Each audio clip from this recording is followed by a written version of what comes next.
In today's video, I'm going to teach you how to add a wish list to your Shopify store in 2025, both easily and quickly. Let's dive right in and walk through the steps so you'll have a working wish list in no time. First off, you'll need to access your Shopify admin page. Go ahead and log into your Shopify account and navigate to the homepage of your store. Once you're there, look for the settings option. You'll find it at the bottom of your admin sidebar.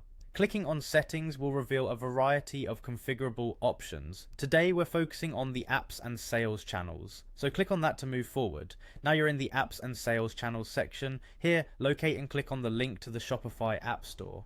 The App Store is where you'll find all third-party integrations for Shopify, including our focus today, Wishlist functionality.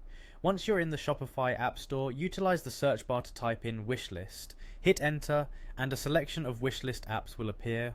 For this demonstration, we're going to use Swim Wishlist Plus, a popular option that offers great functionality. Click on Swim Wishlist Plus to view its listing page. From the listing page, you'll see an install button.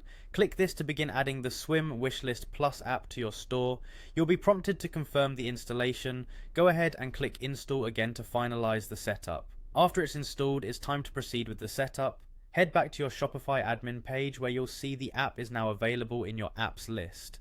Click on the app to open it, and you'll notice a Proceed with Setup option. This is your next step. Click it to continue. The setup process has a few guided steps to customize the wishlist experience for your store. You'll see options like Next Step appearing to guide you through. Just keep clicking Next Step until you arrive at the Finish Setup button. Finish the setup to solidify these changes. At this point during the installation process, the app may prompt you with different pricing plans. For this demonstration, choose the free plan to keep it cost effective. Hit Get Started to finish the pricing setup. Returning to your store, ensure the newly added wishlist feature is enabled, typically accomplished with a toggle switch. After confirming it's active, remember to click Save to apply all these changes. For verification, use the three-dot menu in your admin bar to check your store's view. When everything's set, click View to see the changes reflected on the front end. Choose any product from your store's catalog to see the new Add to Wishlist button in action. This confirms that the wishlist feature is installed and ready for your customers to use. And there you have it, you've successfully added a wishlist feature to your Shopify store, enhancing your customers' shopping experience. Thank you for watching and happy selling.